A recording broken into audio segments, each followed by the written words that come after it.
कि अगर आप किसी भी चीज के प्रति आस्था बढ़ा दें तो उसके होने की संभावना प्रबल हो जाती है। अगर वैवाहिक जीवन को चलाने वाले द्वितीय भाव, सप्तम भाव और 11वें भाव के कारक हैं तो फिर गुण मिलान आप कीजिए या मत कीजिए, आपका विवाह सफल रहेगा। अच्छा, मंगल दोष कोई दोष ही नहीं है जी। कोई दोष नहीं है मंगल दोष। अच्छा, है कि कोई भी ग्रह आपको अमीर बना सकता है, जो 9 ग्रह हैं, और कोई भी ग्रह आपको निर्धन बना सकता है। ये आपके जन्म कुंडली पर निर्भर करता है। अगर आपकी कुंडली में अच्छे भावों का कारक है तो फिर उसके मंत्र जाप करे ना करे कोई प्रभाव तो पड़ता नहीं। कहूंगा कि पहले नंबर पे दान, दूसरे नंबर पे मंत्र और तीसरे नंबर पे। नमस्कार दोस्तों, आज आपका स्वागत है हमारे चैनल द टाइम्स ग्लोबल पर। आज का हमारा एपिसोड बेहद खास होने वाला है क्योंकि हम बात करने जा रहे हैं ज्योतिष के रहस्यमय संसार की, और हमारे साथ जुड़ रहे हैं मथुरा के जाने माने ज्योतिषाचार्य सुनील कुमार पांडे जी, जिन्हें 15 वर्षों का अनुभव है लोगों की जन्म कुंडली पढ़ने का और ग्रह नक्षत्रों के रहस्यों को समझाने का। सुनील कुमार पांडे जी ने न सिर्फ हजारों लोगों का मार्गदर्शन किया है, बल्कि वे जीवन, कैरियर, विवाह और स्वास्थ्य से जुड़े गहन सवालों का हल भी ज्योतिष के माध्यम से बताते आए हैं। आज हम उनसे जानेंगे कि ग्रह नक्षत्र कैसे हमारे जीवन को प्रभावित करते हैं और भाग्य और कर्म का आपस में क्या संबंध है, और क्या सच में ज्योतिष हमारे भविष्य का आईना दिखा सकता है। तो आइए बिना समय गंवाए स्वागत करते हैं ज्योतिषाचार्य सुनील कुमार पांडे जी। स्वागत है आपका हमारे चैनल पर, और सभी दर्शकों की ओर से भी हम आपका स्वागत करते हैं। आपका कीमती समय देने के लिए बहुत बहुत धन्यवाद। तो जैसा कि आप जानते हैं सुनील कुमार पांडे जी, बहुत बड़ा अनुभव है इनका ज्योतिष में। तो बिना वक्त जाया करते हुए जो सबसे ज़्यादा पूछे जाने वाला सवाल है, जो लोगों के मन में सबसे ज़्यादा रहता है, कि क्या ग्रह नक्षत्र हमारे जीवन को वाकई प्रभावित करते हैं, किस हद तक प्रभावित करते हैं, हम जानना चाहेंगे पांडे जी से। देखिए कृष्ण कुमार जी, सबसे बड़ी बात यह है कि इस पूरे ब्रह्मांड में कोई भी आइसोलेटेड नहीं है जी। इस ब्रह्मांड में मैं तो अपने सोलर सिस्टम यानी सौर परिवार की भी बात नहीं कर रहा हूँ, मैं पूरे ब्रह्मांड की बात कर रहा हूँ। और ब्रह्मांड में अनंत ग्रह, अनंत तारे हैं, और वहाँ होने वाली कोई भी घटना आपको प्रत्यक्षतः प्रभावित करती है। किस हद तक प्रभावित करती है एक अलग बात है, परंतु प्रभावित तो करती ही है जी। तो बिल्कुल ग्रह और नक्षत्र हमारे जीवन को प्रभावित करते हैं। और एक उदाहरण से बहुत अच्छे से आपको समझाता हूँ। जैसे पूर्णिमा के दिन चंद्रमा अपने पूर्ण प्रभाव में होता है जी। और अमावस्या के दिन चंद्रमा जो है अपने प्रभाव में नहीं होता है। जी। तो आप पूर्णिमा को देखेंगे कि अब वैज्ञानिक दृष्टिकोण से भी आप समझिए कि पूर्णिमा के दिन ज्वार आता है, यानी समुद्र का पानी जो है वो 20 से 25 मीटर ऊपर हो जाता है। और समुद्र के पानी का जो प्रपोर्शन है, यानी जो जो उसमें तत्व होते हैं, कैल्शियम या मैग्नीशियम जो भी है, आपके शरीर में जो पानी है उसका भी प्रपोर्शन लगभग वही है जी। तो आप सोच के देखिए ना कि अगर समुद्र का पानी 20 से 25 मीटर चंद्रमा की आकर्षण शक्ति के कारण उठ सकता है, तो क्या आपके अंदर विराजित वो जल जो है उसमें हलचल नहीं होती होगी? स्वाभाविक है, होती है। और एक बहुत प्रैक्टिकल अनुभव आपको बताता हूँ कि पूर्णिमा के दिन जिस व्यक्ति की मनोदशा ठीक नहीं हो, उसकी हरकतों में बड़ा तीव्र परिवर्तन आपको देखने को मिलेगा। यद्यपि आप किसी मेंटल हॉस्पिटल में जाकर के रिसर्च भी करें इसका, तो आप देखेंगे कि वहाँ पर जो मेंटल या जो क्षत विक्षिप्त व्यक्ति हैं, उनकी हरकतों में अन्य दिनों की अपेक्षा पूर्णिमा के दिन ज़्यादा अंतर देखने को आपको मिलेगा। तो ये तो मैंने बड़ा प्रैक्टिकली आपको बताया कि बिल्कुल अब इस एग्जाम्पल से आप समझ लीजिए कि इस धरती पर जितने भी प्राणी हैं वो ग्रह और नक्षत्रों की प्रभाव से अछूते नहीं रह सकते हैं। तो बिल्कुल ग्रह और नक्षत्रों का प्रभाव प्राणी मात्र पर पड़ता है। अगला सवाल जो हमारे दर्शक जानना चाहते हैं, क्या ज्योतिष बाकी विज्ञान है या आस्था पर आधारित एक विद्या है? कृष्ण कुमार जी, बहुत अच्छा प्रश्न है, और सामान्यतः आजकल बहुत बड़ी चर्चा होती है। कहीं कहीं तो कुछ लोग जो हैं, जो कि हमारे देश में अभिव्यक्ति की स्वतंत्रता है, तो व्यक्ति अभिव्यक्ति को कुछ अति करके भी अभिव्यक्त करता है। तो कहीं तो कह दिया था ज्योतिष ढोंग भी है। आपने तो चलिए सीधा सीधा मुझसे पूछा कि क्या ज्योतिष जो है वो विज्ञान है, आस्था है। कहीं तो लोग ये भी कह देते कि क्या ज्योतिष ढोंग है। यद्यपि हर जगह, हर कुल में, हर स्थान पर अच्छे और बुरे व्यक्ति होते हैं। तो आप ये नहीं कह सकते कि ये कम्युनिटी या ये व्यक्ति बहुत अच्छा है या ये कम्युनिटी, ये व्यक्ति बहुत बुरा है, ऐसा नहीं होता है। इसी तरह से ज्योतिष में क्या है, ज्योतिष अच्छा, आस्था क्या है, आस्था में गणना नहीं होती है। मुझे अगर किसी के प्रति आस्था है तो मैं कैलकुलेशन नहीं करूंगा कि इतने डिग्री की आस्था है, आज मेरी आस्था 5% बढ़ गई है, कल मेरी आस्था 5% घट जाएगी। तो ज्योतिष तो विज्ञान है ना। आप समझिए कि हमारी धरती 360 डिग्री यानी पूरा एक चक्र लगाने में 365 या 366 दिन का समय लेती है सूर्य को, और अपने एक्सेस पर यानी खुद घूमती है जब 24 घंटे में, तो दिन और रात होते हैं। इसके अलावा जो है हमने ज्योतिष में 12 राशियां निर्धारित किया हुआ है जी और 12 राशियां और 12 भाव भी होते हैं, अर्थात 12 घर होते हैं। जी एक घर को हमने 30 डिग्री दिया हुआ है, तो 12 इंटू 30 मतलब 12 3 जा 36, 360 डिग्री पूरा होता है।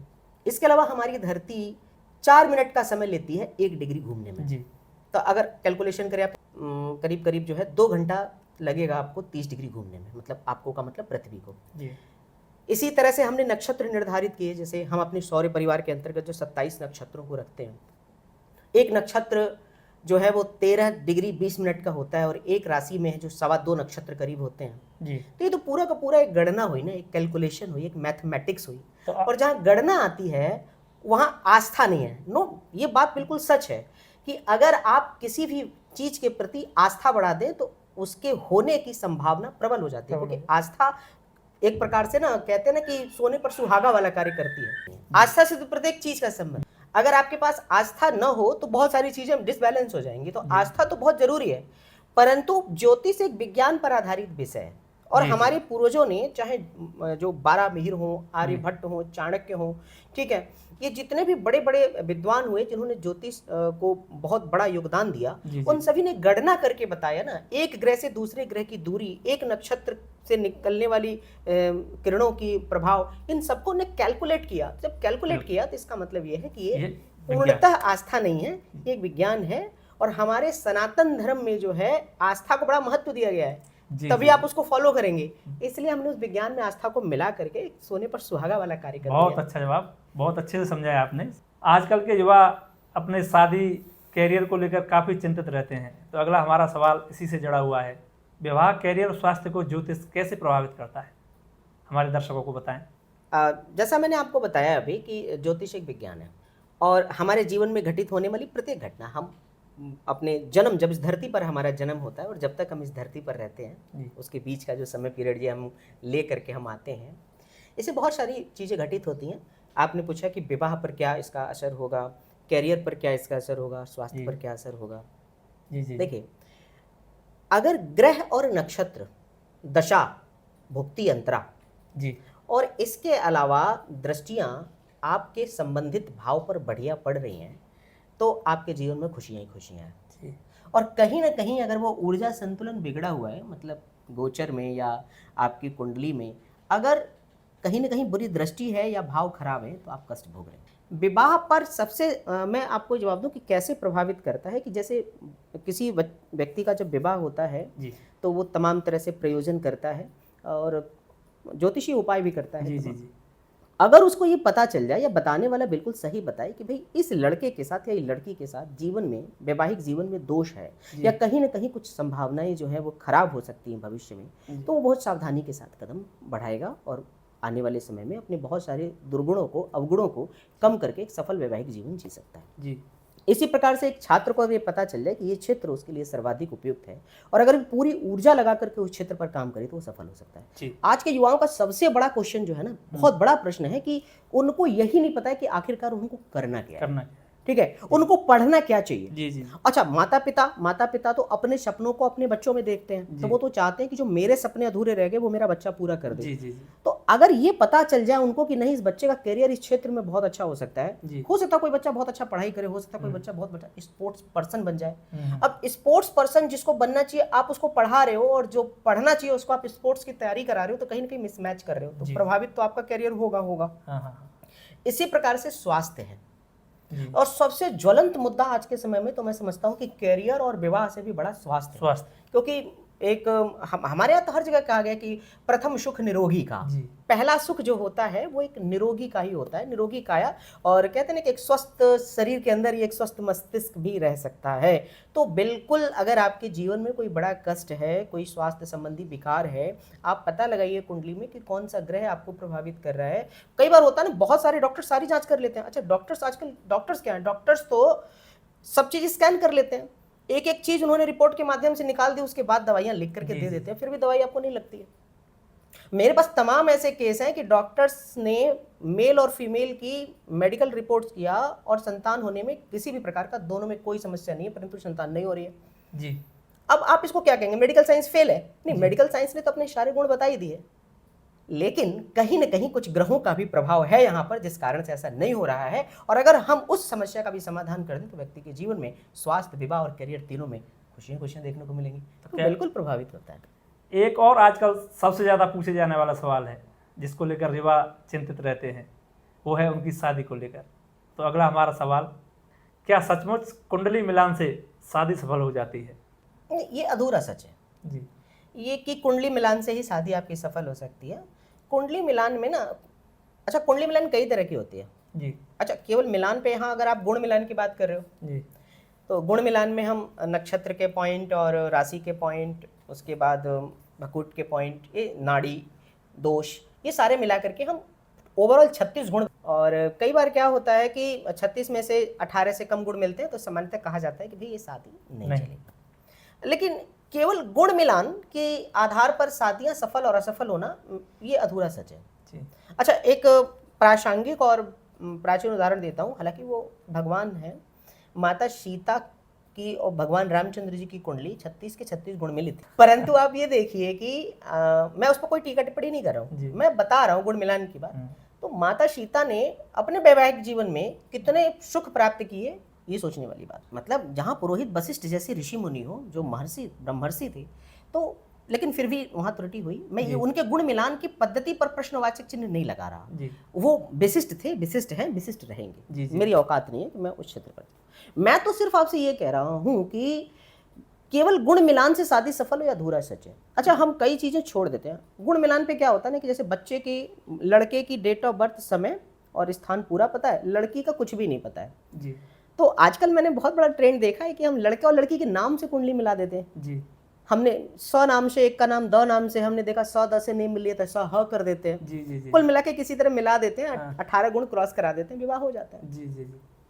परंतु सबसे बड़ी बात है, हमें देखना चाहिए कि जो 7वें भाव का स्वामी है जी, अगर वो वैवाहिक जीवन को सफल बनाने वाले भावों के विपरीत भाव का स्वामी है तो फिर आपके वैवाहिक जीवन में कष्ट होने वाले हैं। आप गुण मिलाइए या मत मिलाइए, और आप गुण मिला लीजिए, हो सकता हो नाड़ी दोष आ जाए, हो सकता हो 18 से कम आ जाए, लेकिन वैवाहिक जीवन का जो भाव होता है 7वां भाव, उसका नक्षत्र और उप नक्षत्र स्वामी अगर वैवाहिक जीवन को चलाने वाले द्वितीय भाव, सप्तम भाव और 11वें भाव के कारक हैं जी, तो फिर गुण मिलान आप कीजिए या मत कीजिए, आपका विवाह सफल रहेगा जी। तो अब लड़के और लड़की की कुंडली में 7वें भाव को भी इंक्लूड करिए। हम सामान्यतः गुण मिलान में क्या करते हैं, केवल पॉइंट्स देखते हैं, तो वो अधूरा सच है। केवल गुण मिलान से शादियां जो हैं आपकी सफल हो जाएं, मैं इस बात से सहमत हूं। कुंडली मिलान में भी केवल गुण मिलान तक सीमित नहीं रहना चाहिए। अच्छा, आप कह सकते हैं कि मान लीजिए लड़का और लड़की की जन्म कुंडली नहीं है तो क्या करें, तो भी कोई बात नहीं है जी। आप जब, जैसे इस समय आप मेरे से बात कर रहे हैं, तो कोई तो ऐसा शासक ग्रह होगा जो मेरे को और आपको नजदीक लाकर के वार्तालाप करा रहा है जी जी जी। तो जब जो भी माता पिता अपने बच्चे की कुंडली पर बात करना चाहते हैं, वो तत्कालिक प्रश्न पूछ करके भी किसी ज्योतिषी से, तत्कालिक प्रश्न के माध्यम से भी वैवाहिक जीवन कितना सफल और असफल रहेगा का प्रमाणिक जवाब दिया जा सकता है। तो गुण मिलान आप कीजिए, मैं ये नहीं कहता कि मत कीजिए, परंतु उसके साथ साथ आप सफल वैवाहिक जीवन के लिए विवाह का कारक सप्तम भाव को भी देखिए, और अगर वो नकारात्मक भावों का कारक है तो फिर कहीं न कहीं विवाह में दिक्कत आएगी। और अब बात करते हैं मांगलिक दोष के बारे में। आपसे हमारा अगला प्रश्न है, मंगल दोष या मांगलिक दोष क्या है और इसके कुंडली में क्या क्या उपाय हो सकते हैं? देखिए, अच्छा प्रश्न है आपका, और आजकल तो ज्वलंत मुद्दा है मांगलिक दोष। बड़े बड़े उपाय ऑर्गेनाइज कराए जाते हैं मंगल दोष के नाम पर। मंगल दोष, अच्छा, मंगल दोष कोई दोष ही नहीं है जी, कोई दोष नहीं है मंगल दोष। अच्छा, ये तो हमारे यहाँ, जैसे मैंने आपको एक शुरुआत में एक बात कही थी ना कि चलिए आपने तो मुझसे एक प्रश्न पूछा कि ज्योतिष विज्ञान है आस्था है, मैंने उसमें कहा कि कुछ विद्वान लोग तो ये भी पूछ लेते हैं कि भैया ढोंग भी है जी। अच्छा, किसी भी चीज को बदनाम और विख्यात करने वाले कारक भी उन्हीं के बीच के होते हैं जी। आजकल मंगल दोष, राहु पूजा निवारण, राहु ग्रह शांति दोष निवारण के नाम पर एक बहुत बड़ा प्रोपोगेंडा भी चल रहा है। मैं बहुत स्पष्ट हूँ जी। मंगल तो ऊर्जा का प्रतीक है। वैदिक ज्योतिष में प्रथम भाव, चतुर्थ भाव, अष्टम भाव, द्वादश भाव, सप्तम भाव में अगर मंगल बैठ जाए लग्न या चंद्र कुंडली में, कोई भी शुभ ग्रहों की दृष्टि न पड़ रही हो, तो इसको मांगलिक दोष कहा जाता है जी।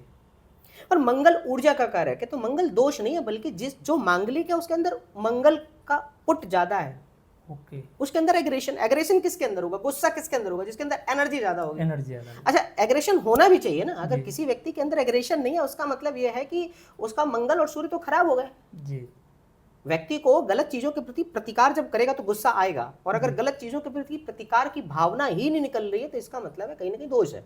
तो मांगलिक कोई दोष नहीं है, परंतु ऊर्जा का प्रतीक है। अब आप इसको ऐसे समझ लीजिए कि एक लड़के की, अगर हम इसको पॉजिटिव वे में लें तो मंगल दोष नहीं, एक पॉजिटिव एनर्जी है। हाँ, परंतु अब इसको एक यहाँ पर एक समझने की बात है कि मैंने कहा ना ऊर्जा का प्रतीक है। जी, अब मान लीजिए कि किसी का कोई मंगल लगन में बैठा है, वैदिक कुंडली के अनुसार वो मांगलिक दोष बना देता है, परंतु वो मंगल जो है वो शुभ भावों का कारक है, तो वो तो वैवाहिक जीवन के लिए बहुत उत्तम हो गया, उसमें कोई पूजा पाठ करने की जरूरत नहीं है। जी, परंतु अगर यही मंगल नकारात्मक भाव से जुड़ जाए, और मैं तो कहता हूँ कोई सा भी ग्रह अगर नकारात्मक भाव से जुड़ जाए तो वो आपको पीड़ा देगा, चाहे मंगल हो या राहु केतु शनि गुरु शुक्र कोई भी हो, तो नकारात्मक ग्रह तो नकारात्मक भाव से जुड़ेगा तो खराब परिणाम ही देगा।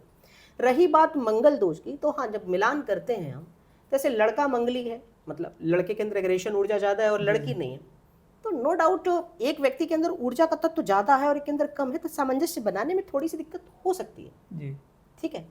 परंतु इसको दोष का रूप न दे करके अगर मैं कहूं कि एक ऊर्जा ज्यादा व्यक्ति में है, उसको ऊर्जा को बैलेंस करना है, कहीं ना कहीं ऊर्जा को और जगह लगाना है, तो वो बैलेंस हो जाएगा, वो ज्यादा अप्रोप्रिएट शब्द और ज्यादा अप्रोप्रिएट बात होगी। नहीं, मेरे पास हजारों की तादाद में ऐसे एग्जाम्पल है जहां मंगली और नॉन मांगलिक की शादी हुई और बड़े सुखी वैवाहिक जीवन जी रहे हैं, और मेरे पास ऐसे हजारों कुंडलियों के एग्जाम्पल है जहां दोनों मांगलिक थे और शादी हुई और सेपरेशन भी हो गया। तो ये तो कुछ, क्या कहेंगे आप इस पर? मेरा मानना है कि आप किसी भी ग्रह को सिर्फ दोष के रूप में न देख करके, जैसे उसके विपरीत भावों के आधार पर देखिए। जैसे विवाह का मैं आपको एग्जांपल देता हूँ के साहब, कि विवाह के लिए ना 7वां भाव बहुत मुख्य भाव माना जाता है। अब इसका उल्टा भाव छठा होता है, 12वां भाव। और अगर मान लीजिए कि दशा मंगल की चल रही है, वैवाहिक जीवन से मंगल जुड़ा हुआ है और वो छठे भाव का कारक है, तो वो मंगल हो या मांगलिक हो या नहीं हो, वो तो परेशान रहेगा। और अगर यही मंगल द्वितीय भाव और 11वें भाव या 7वें भाव से जुड़ जाए और किसी भी प्रकार के नकारात्मक भाव का कारक न हो और चौथे भाव में बैठा हुआ हो यानी मांगलिक हो, कोई फर्क नहीं पड़ता है। तो मंगल दोष नहीं है, बल्कि मंगल ऊर्जा का प्रतीक है, और मंगल के अंदर ऊर्जा ज्यादा है, इसलिए दोष कहना उचित नहीं है, और मांगलिक कोई दोष नहीं होता।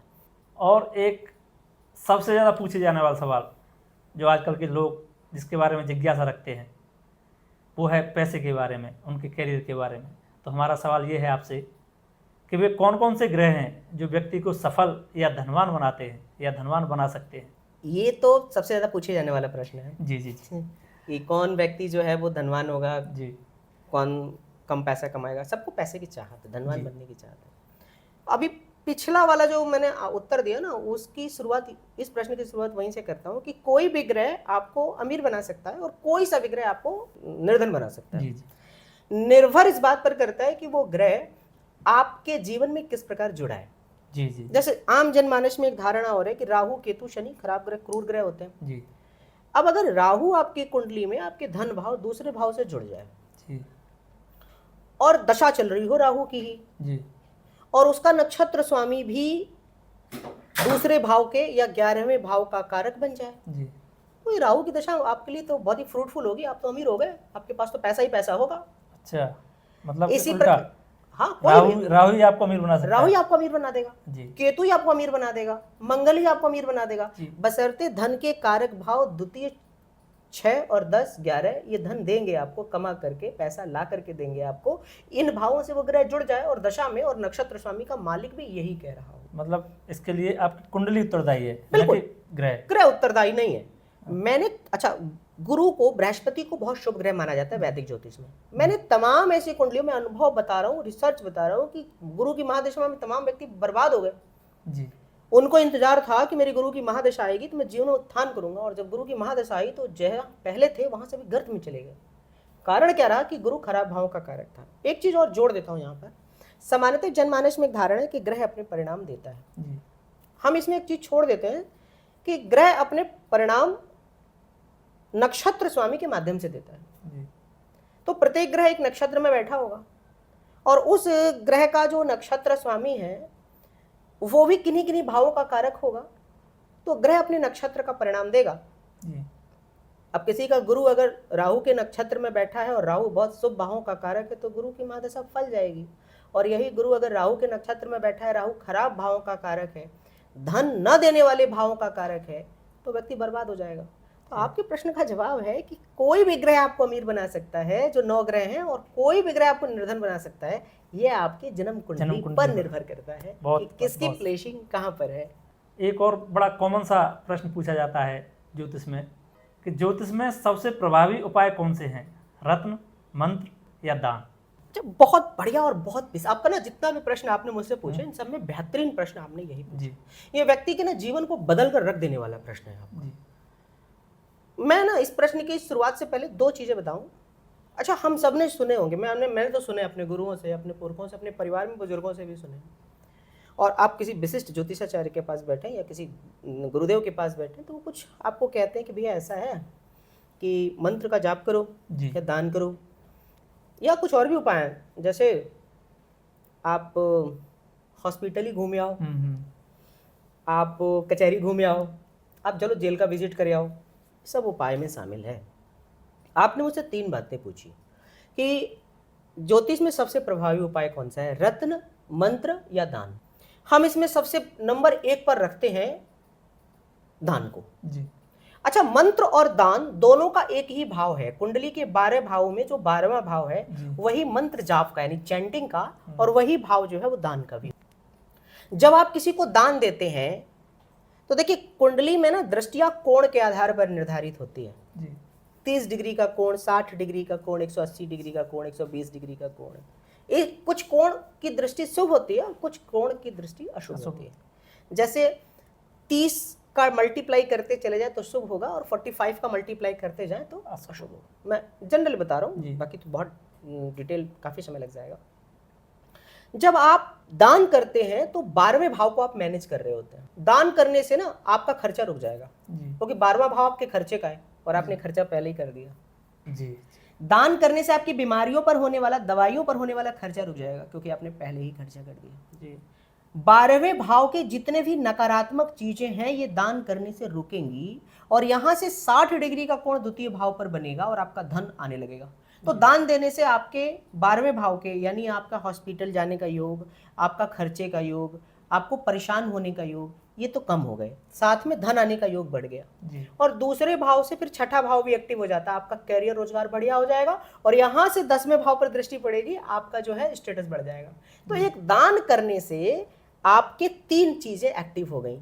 आपका द्वादश भाव जब एक्टिव होगा तो द्वितीय, 6ठा और 10वां ऑटोमेटिक एक्टिव हो जाएगा और आपके जीवन में उत्थान हो जाएगा। नंबर 2 आते है चैंटिंग करना, मंत्र जाप करना। परंतु एक यहाँ पे जो सबसे बड़ी बात मैं आपको यहाँ पे डिस्कशन करूंगा, दर्शकों के लिए भी करूंगा, कि जाप करना किसका चाहिए। बहुत सारे देवी देवताओं किस और बहुत सारे मंत्र हैं और सभी मंत्रों का विशिष्ट प्रभाव है। आप किसका जाप करेंगे? तो इसका बहुत अच्छा तरीका यह है कि जो ग्रह आपको कुंडली में खराब परिणाम दे रहा हो ना, और दशा में हो, देखिए परिणाम दशा के माध्यम से मिलते हैं। जिसकी दशा चल रही हो ना वही प्रभाव देगा आपको, बाकी ग्रहों का प्रभाव आप पर दिखेगा नहीं। तो अगर वो दशा, अंतरा दशा और भुक्ति, 3 को पकड़ लीजिए मोटा मोटी, दशा, महादशा, अंतरा दशा और भुक्ति, अगर इन तीनों में से कोई खराब है तो उस ही ग्रह का आप मंत्र जाप, उस ग्रह से संबंधित देवता का मंत्र जाप करिए, आपको लाभ होगा। और मंत्र जाप करने से भी वही फल होगा जो दान का होगा, क्योंकि वही द्वादश भाव एक्टिव होगा, तो फिर द्वितीय, 6ठा और 10वां आपका एक्टिव होगा। 2 से धन मिलेगा, 6 से आपको रोजगार मिलेगा, 10 से आपका स्टेटस बढ़ेगा, और खर्चे और बीमारियां आपके रुक जाएंगी। जैसे मैं बुध ग्रह को देखता हूँ, बुध ग्रह जो है, बुध ग्रह के जो अधिष्ठात्र देवता हैं वो माँ दुर्गा है, हालांकि गणेश जी को भी माना जाता है, परंतु माँ दुर्गा या गणेश जी, तो माँ दुर्गा या गणेश जी के मंत्र का अगर जाप करें तो जातक को लाभ होगा। ठीक है। जैसे सूर्य भगवान है तो सूर्य से संबंधित देवता तो सूर्य ही है। चंद्रमा के लिए हम जो है भगवान शिव को देख लेते, भगवान शिव के लिए मंत्र जाप करते हैं। शनि के लिए शनि का मंत्र, राहु के लिए राहु का मंत्र, केतु के लिए केतु का मंत्र है, मंगल के लिए मंगल का, हनुमान जी का मंत्र है, हनुमान जी के किसी भी मंत्र का आप जाप करेंगे आपको लाभ होगा। जिसकी दशा है और अगर वो खराब है, अगर वो अच्छा है, अगर आपकी कुंडली में अच्छे भावों का कारक है तो फिर उसके मंत्र जाप करे ना करे कोई प्रभाव तो पड़ता नहीं है। जो खराब है वही खराब कर रहा है, जो अच्छा है वो तो आपको अच्छा कर ही रहा है। तो जो खराब है उसी के मंत्र का जाप कर रहा है। दान भी आप उस ग्रह का कर सकते हैं। जैसे कोई ग्रह खराब है, जैसे बुध खराब है आपका, एग्जाम्पल के तौर पर ले रहा हूँ, बुध खराब है और बुध हरी चीजों का प्रतीक है, तो जब बुध हरी चीजों का प्रतीक है तो हरे फल दान करिए, हरी घास दान करिए। जी जी ठीक है, बुद्ध का जो देवता है, बुद्ध का जो जानवर है, देखिए किसी चीज को आप कुछ खिलाएं ना तो उसकी आत्मा तृप्त होती है, आपको आशीर्वाद प्राप्त होता है। जी बुद्ध के लिए जानवर, अब बकरी को कुछ खिलाइए। जी जी ठीक है ना। बुद्ध के लिए दिशा, उत्तर दिशा बुद्ध की मानी जाती है, नॉर्थ डायरेक्शन। नॉर्थ डायरेक्शन से अपने आप को हटा लीजिए। जी ये बहुत सारे उपाय हैं। एक और है रत्न। रत्न भी काम करते हैं, परंतु कुंडली में रत्न व्यक्ति को वही पहनने चाहिए जो छठे भाव, आठवें भाव और द्वादश भाव से संबंधित नहीं हो। एक बात। अच्छा, जिस व्यक्ति को अब छठे, आठवें और 12वें का ही काम करना हो, फिर वो इनके रत्न पहन ले। 6, 8, 12 भी काम होते हैं। 8वां भाव इस पूरे धरती पर जितने भी उत्पादन करता है, मैन्युफैक्चरर हैं, वो सभी 8वें भाव के रिप्रेजेंटेटर हैं। तो अगर वो 8वें भाव को कमजोर करेंगे तो उनका मैन्युफैक्चरिंग हब कमजोर हो जाएगा। तो रत्न भी काम करते हैं, तो दान भी आपका काम करते कहने हैं। का तात्पर्य यह है कि दान सबसे पहले, मंत्र उसके बाद और रत्न तीसरे नंबर। रत्न तीसरे नंबर पे। इन तीनों में अगर कैटेगरी बहुत करें सही। तो बिल्कुल मैं आपको सही कहूंगा कि पहले नंबर पे दान, दूसरे नंबर पे मंत्र और तीसरे नंबर पे रत्न। और एक इसमें और अपनी तरफ से जोड़ देता हूं, उसके बाद जो भाव आपका खराब जिस भाव से संबंधित हो, उस भाव के परिणाम या दशा आने से पहले उन स्थानों पर विजिट कर लीजिए, वो भी आपके लिए एक उपाय हो जाएगा। बहुत सही, बहुत सही। और अंत में एक सवाल आपसे हम अपने चैनल की ओर से या मैं कहूँ अपनी ओर से मैं आपसे पूछता हूँ, क्या बिना ज्योतिष के उपाय किए मनुष्य अपने कर्म से भी अपना भाग्य बदल सकता है? इसके बारे में हमारे दर्शकों को अपनी राय अवश्य दें। देखिए, श्रीमद् भागवत गीता में भगवान श्री कृष्ण ने बड़ा स्पष्ट तौर पर कहा है कि कर्म मनुष्य के जीवन का जो है वो कर्तव्य है। कर्म ही पूजा है। तो कर्म के बिना तो कुछ नहीं है। कर्म तो करना पड़ेगा। आपको धन चाहिए, कर्म करना पड़ेगा। विवाह करना है, कर्म करना पड़ेगा। पढ़ाई करनी है, कर्म करना पड़ेगा। तो कर्म तो मनुष्य के जीवन का प्राथमिकता है। अब आपने कहा कि ज्योतिषीय उपाय किए बिना भी मनुष्य अपने भाग्य को बदल सकता है। देखिए, संसार पर ऐसा कोई प्राणी नहीं है जो कर्म नहीं कर रहा है। प्रत्येक व्यक्ति कर्म कर रहा है, परंतु उसी समय में कोई कर्म करके ऊपर पहुंच गया है, उतने ही समय में कोई कर्म कर बिल्कुल वहीं खड़ा है, और कोई कर्म करने के बावजूद भी तलहटी में चला गया जी।